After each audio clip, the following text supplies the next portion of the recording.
Hello students, कैसे हो बेटा? बेटर। तो +1 कॉमर्स स्टूडेंट्स, तो आज से बेटा मैं जो वीडियो है यूट्यूब पे डाउनलोड करूँगी because there is a lot of problem on WhatsApp videos. एक लॉन्ग वीडियो हम व्हाट्सएप पे नहीं भेज पाते, ठीक है? तो सभी बच्चे चैनल को सब्सक्राइब करेंगे ताकि टाइम टू टाइम आपको वीडियो मिलती रहे, ठीक है? तो हम कर रहे हैं +1 में अपना अकाउंटिंग इक्वेशन, ठीक है? तो अकाउंटिंग इक्वेशन जो हमारी है, अकाउंटिंग इक्वेशन, तो बताइए क्या होती है हमारी अकाउंटिंग इक्वेशन? होप अब तक आपको याद हो गई होगी। तो अकाउंटिंग इक्वेशन क्या होती है? अकाउंटिंग इक्वेशन होती है assets is equal to liability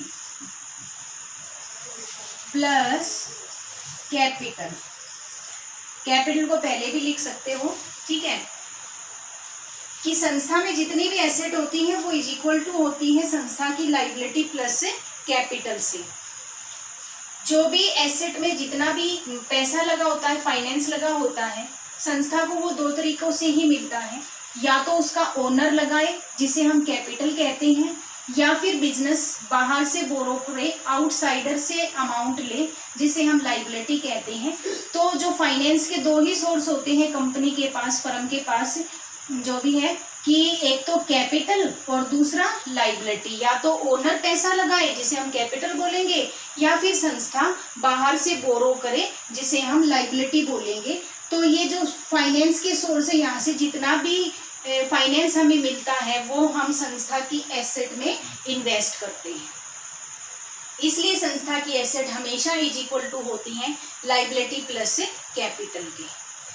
मैंने आपको बताया था कि जितने भी हमारे बिजनेस ट्रांजैक्शन है फाइनेंशियल नेचर के, वो सभी बिजनेस ट्रांजैक्शन हमारी इस इक्वेशन को अफेक्ट करते हैं, ठीक है? अमाउंट जरूर हमारे चेंज होंगे लेकिन ये इक्वेशन हमेशा इक्वल बनी रहेगी। तो हम 6 चैप्टर कर रहे हैं अकाउंटिंग इक्वेशन का, तो अभी न्यूमेरिकल करेंगे, ठीक है? तो एसेट साइड आपको थोड़ा सा स्पेस ज्यादा ही रखना है क्योंकि पहले ही बताया है there is a lot of asset. जितना भी ट्रांजैक्शन के अकॉर्डिंग एसेट आती जाएंगी उनका हम सेपरेट अपना कॉलम बनाते रहेंगे। लाइबिलिटी भी एक से ज्यादा आ सकती है तो थोड़ा सा स्पेस इसका ज्यादा रखें। कैपिटल का एक ही सिंगल कॉलम चलेगा हमारा, ठीक है? तो अब हम अपना न्यूमेरिकल स्टार्ट करते हैं। तो यहाँ पे हमारे जो एसेट्स हैं, एसेट्स का हमने स्पेस ज्यादा रखा है।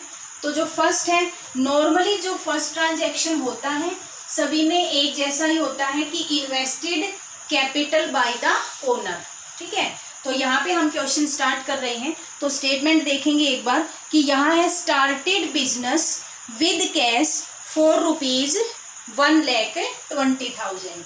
तो बिजनेस ने 1000 कैश आया है और जब भी ओनर पैसा लगाए उस अमाउंट को हम कैपिटल कहते हैं। तो जब भी ओनर कैपिटल लगाता है तो कैश और दूसरी तरफ हमारा कैपिटल, ये दो अकाउंट अफेक्टेड होते हैं, ठीक है? तो कैश तो हमारी एसेट है और कैपिटल के लिए हमारा सेपरेट कॉलम है। यहाँ पे आप सीरियल नंबर लिखेंगे, ठीक है? और हम ट्रांजैक्शन का नाम लिखेंगे। यहाँ पे ट्रांजैक्शन फर्स्ट हम कर रहे हैं। तो जो भी हमारी एसेट है, अब ये बताइए एसेट में हमारी कौन सी एसेट आ गई है फर्स्ट ट्रांजैक्शन से? फर्स्ट ट्रांजैक्शन से हमारे पास कैश आ गया है।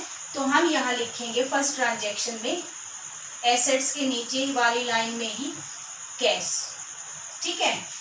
कितना आ गया है? 1,20,000। अब स्पेस यहाँ पे खाली रखेंगे। इज इक्वल टू लाइबिलिटी आई इस ट्रांजैक्शन से? नहीं, लाइबिलिटी तो नहीं आई, कैश और कैपिटल ही है।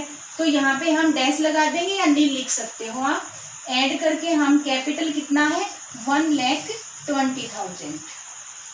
तो फर्स्ट ट्रांजैक्शन से हमारा संस्था में कैश और प्लस कैपिटल, हमारी accounting equation 1,20,000 is equal to 1,20,000 equal है। अब हम रिकॉर्ड करेंगे सेकेंड ट्रांजैक्शन का। तो सेकंड ट्रांजैक्शन हमारा कहता है रेंट रिसीव्ड ₹10,000। 10,000 का रेंट रिसीव हुआ है हमें। मैंने आपको बताया था कि जब भी कोई एक्सपेंसेस होता है, कोई इनकम होता है, कोई प्रॉफिट होता है, कोई लॉस होता है, इन चारों की ही एडजस्टमेंट हम कैपिटल में करेंगे। और एक है हमारा ड्रॉइंग्स, ठीक है।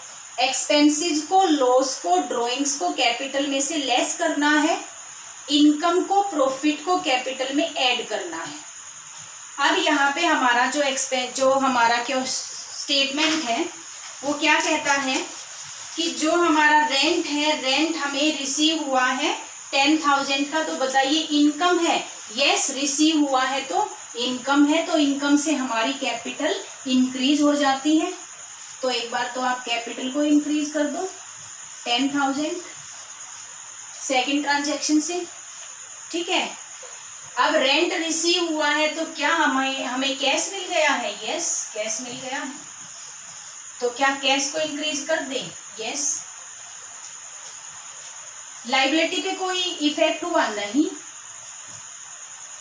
तो सेकंड ट्रांजैक्शन का हमारा क्या हुआ, 10,000 कैश इंक्रीज हो गया, लायबिलिटी पे कोई इफेक्ट नहीं हुआ और 10,000 हमारी कैपिटल इंक्रीज हो गई।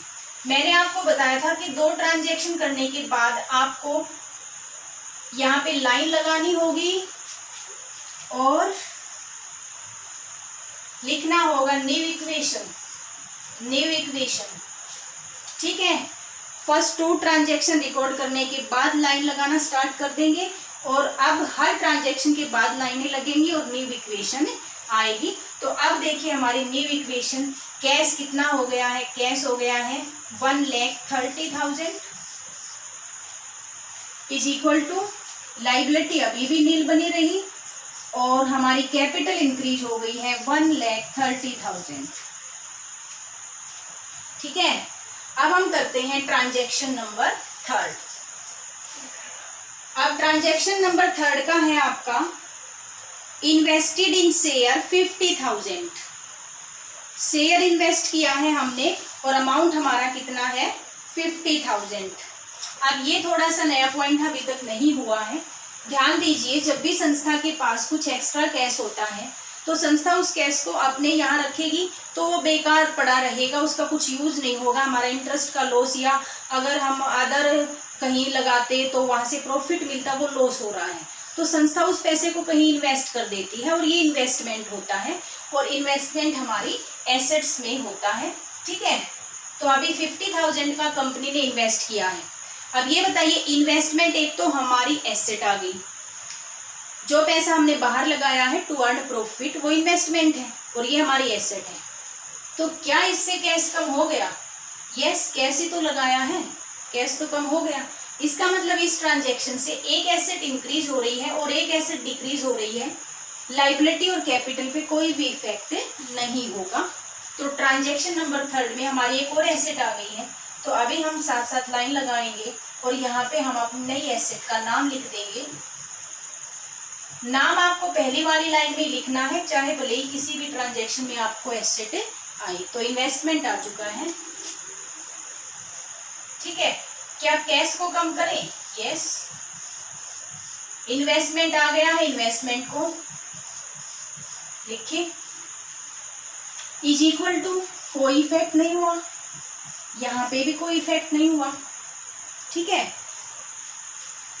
आफ्टर दिस फिर से लाइन लगेगी और फिर से हम निकालेंगे अपना न्यू इक्वेशन।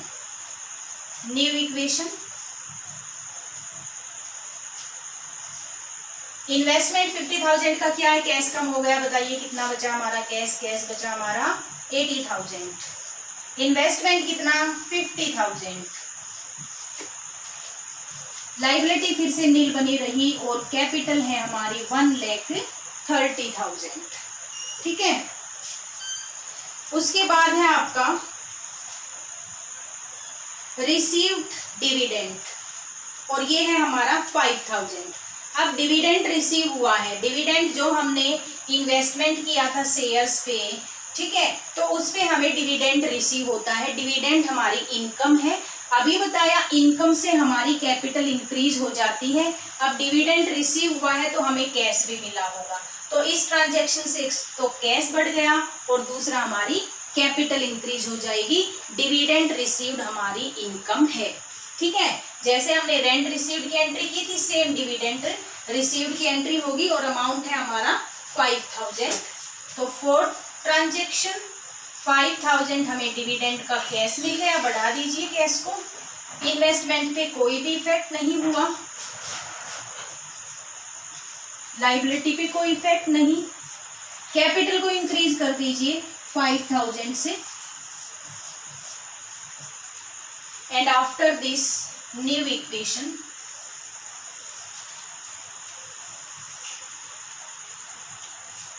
कैश बताइए कितना हो गया, 80 और प्लस 5000। न्यू इक्वेशन लिखेंगे 85,000। इन्वेस्टमेंट 50,000 बना रहेगा।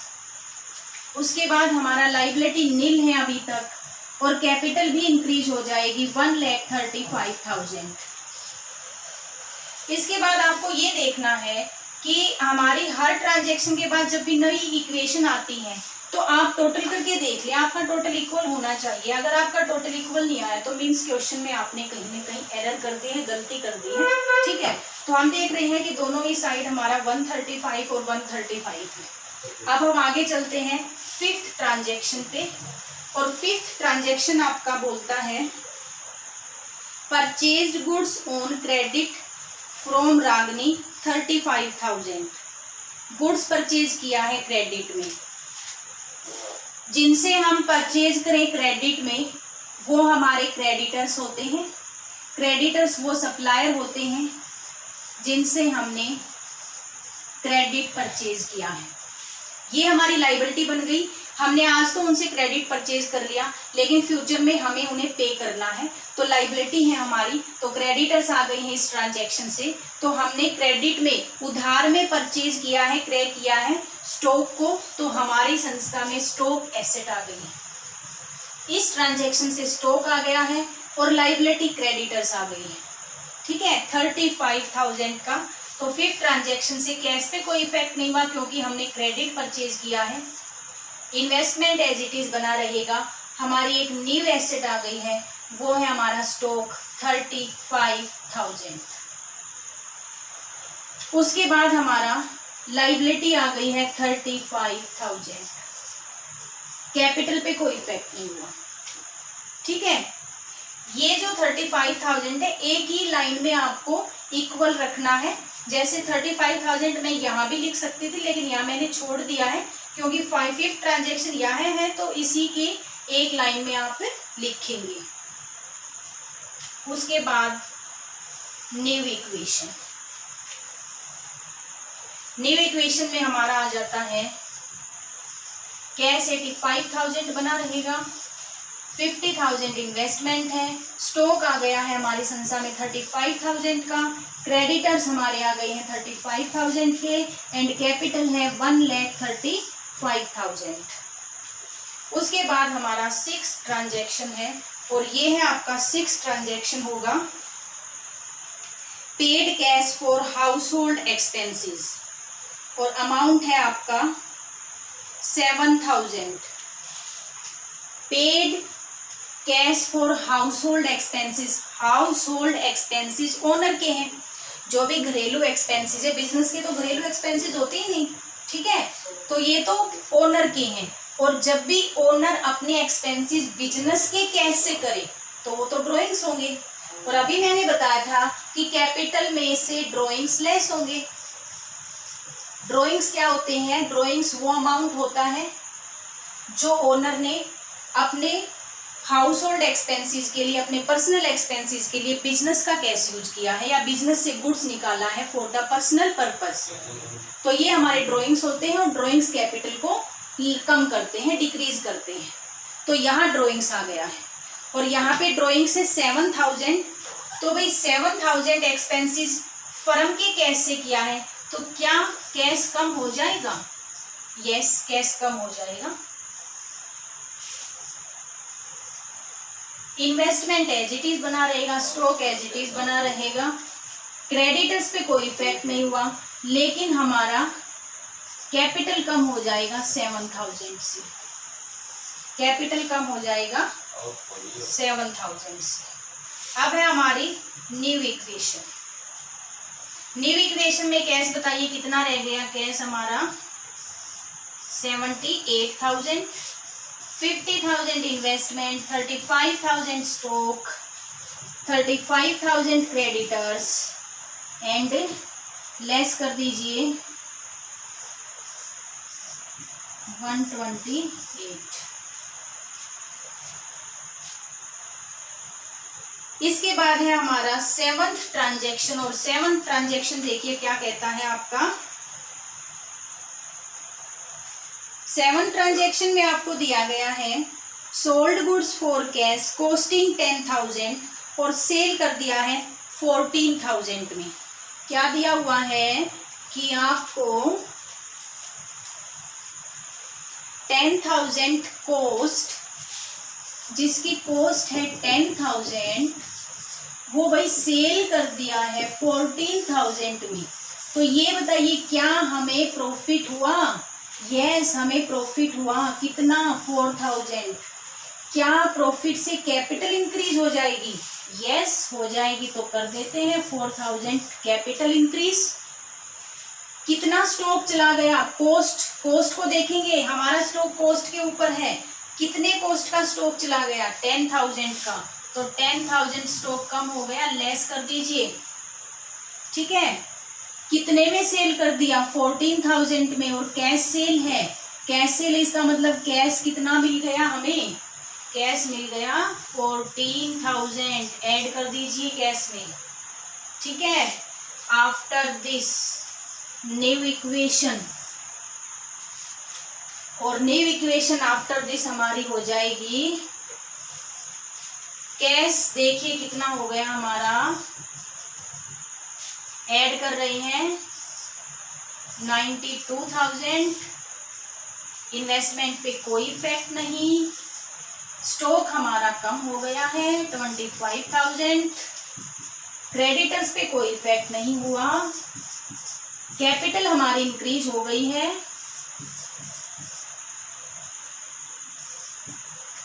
132,000। उसके बाद हमारा नेक्स्ट ट्रांजेक्शन है कैश पेड टू क्रेडिटर्स रागनी।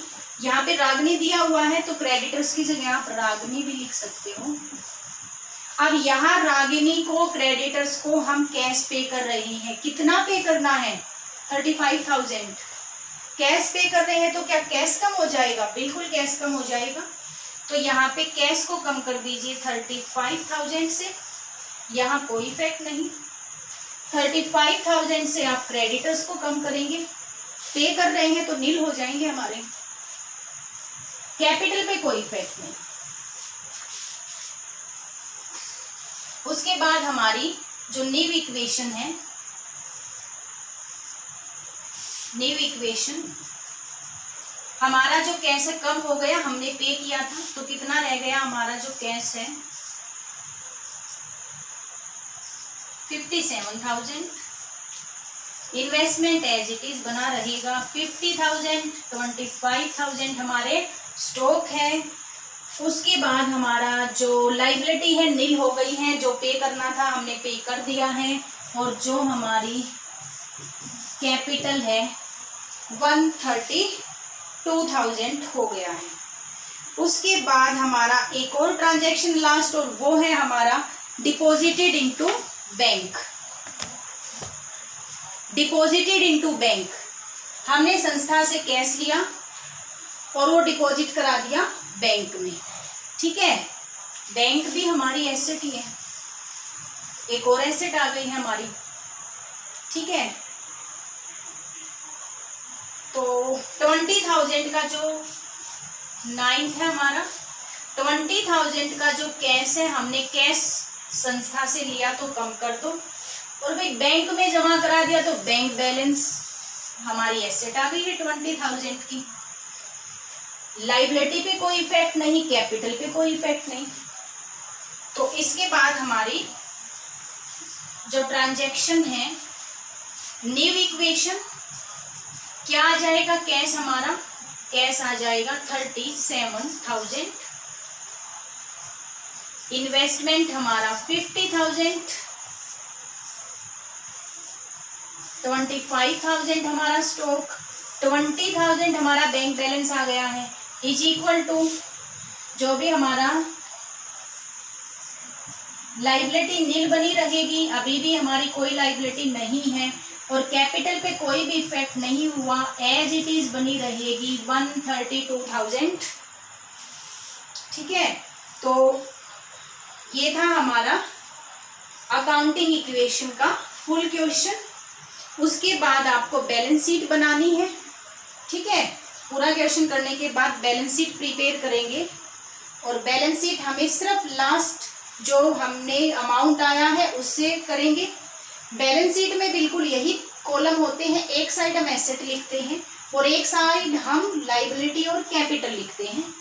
तो आपने पहले भी बना रखी है, तो यहाँ से हम थोड़ा सा हटा देंगे इन्हें और यहीं पे बैलेंस शीट प्रिपेयर करेंगे। बैलेंस शीट में यही अकाउंटिंग इक्वेशन के तीनों पॉइंट आएंगे।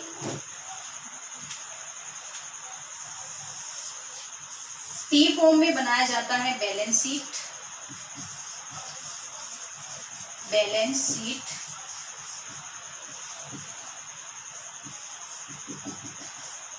यहाँ पे हम लाइबिलिटी लिखते हैं, अमाउंट रुपीस, एसेट्स और अमाउंट।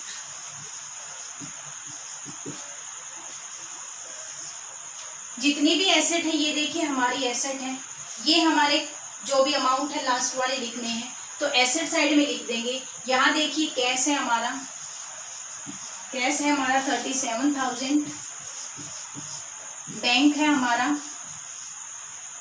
20,000, उसके बाद स्टॉक है हमारा 25,000, उसके बाद इन्वेस्टमेंट है हमारा 50,000। ये एसेट हो गई है हमारी। अब हम लाइबिलिटी देखेंगे, क्या लाइबिलिटी है, लाइबिलिटी तो लास्ट में नील है ही नहीं, छोड़ दीजिए। कैपिटल कितनी है 132,000, तो कैपिटल लिखिए।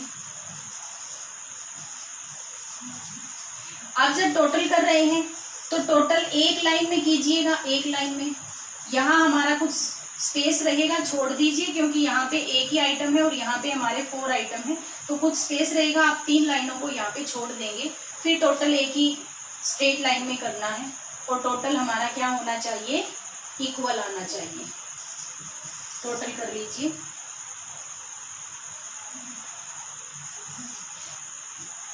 One 132 is equal to 132 balance sheet prepare करनी है।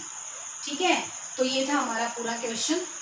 तो होप समझ आया होगा, अच्छी तरह से करना। कोई भी प्रॉब्लम है, कोई भी डाउट है तो वो आप दूर करें मुझसे पर्सनल, जो भी आपका व्हाट्सएप नंबर है मेरा उस पर। ठीक है, तो यहाँ तक आप कंप्लीट करें।